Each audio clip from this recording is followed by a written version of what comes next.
দেখেছেন, সারা দেশবাসী দেখেছেন, গত কিছুদিন পূর্বে দেশের প্রধানমন্ত্রী নরেন্দ্র মোদীজি যখন কর্ণাটকে বিজেপির সহযোগী দল এর হয়ে প্রচার করছিলেন এবং এমপি প্রজ্জ্বল রেভান্নার হয়ে মানুষের কাছে ভোট চাইছিলেন, ঠিক সেই সময় সারা দেশে প্রায় ৩,০০০-এর অধিক প্রজ্জ্বল রেভান্না যে নারী সংক্রান্ত যে অপরাধগুলি করেছেন সেই ভিডিও সোশ্যাল মিডিয়াতে ভাইরাল হয়েছে।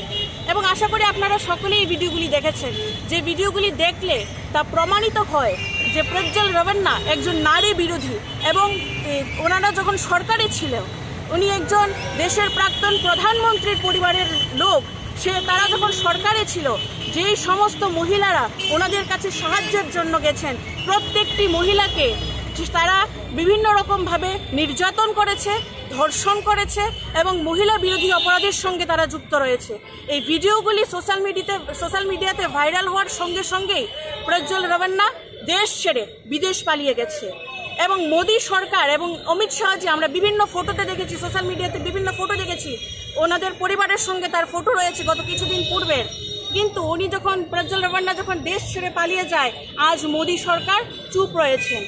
প্রধানমন্ত্রী নরেন্দ্র মোদী স্লোগান দিয়েছিল বেটি বাঁচাও বেটি পড়াও, কিন্তু যখনই বিজেপির সহযোগী দল কিংবা বিজেপি দলের কোনো শাসক দলের কোনো এমপি এমএলএরা মহিলা বিরোধী অপরাধের সঙ্গে যুক্ত হন, ঠিক সঙ্গে সঙ্গেই মোদী সরকার বেটি বাঁচাওয়ের স্লোগান ভুলে গিয়ে ধর্ষক বাঁচাওয়ে অবতীর্ণ হন।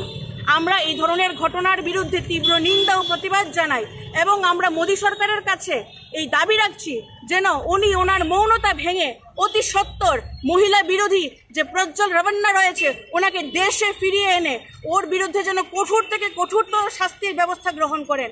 এবং তৎসঙ্গে আমি এখান থেকে কর্ণাটকের সরকারকে এবং ওখানকার যিনি মহিলা কমিশনার রয়েছেন ওনাকে অনেক অনেক ধন্যবাদ জানাই যে এই ধরনের ঘটনা যখন প্রকাশ্যে এসেছে সঙ্গে সঙ্গে ওনারা এসআইটি গঠন করেছেন এবং ওখানকার মুখ্যমন্ত্রীকে চিঠি লিখে সেই ধর্ষকের বিরুদ্ধে যেন কঠোর থেকে কঠোর শাস্তির ব্যবস্থা করা হয় সেই পদক্ষেপ গ্রহণ করেছেন।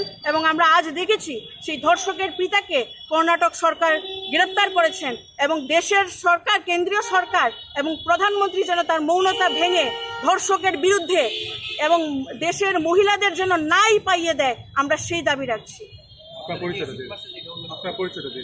আমি ত্রিপুরা প্রদেশ মহিলা কংগ্রেসের জেনারেল সেক্রেটারি শ্রেয়সী লস্কর।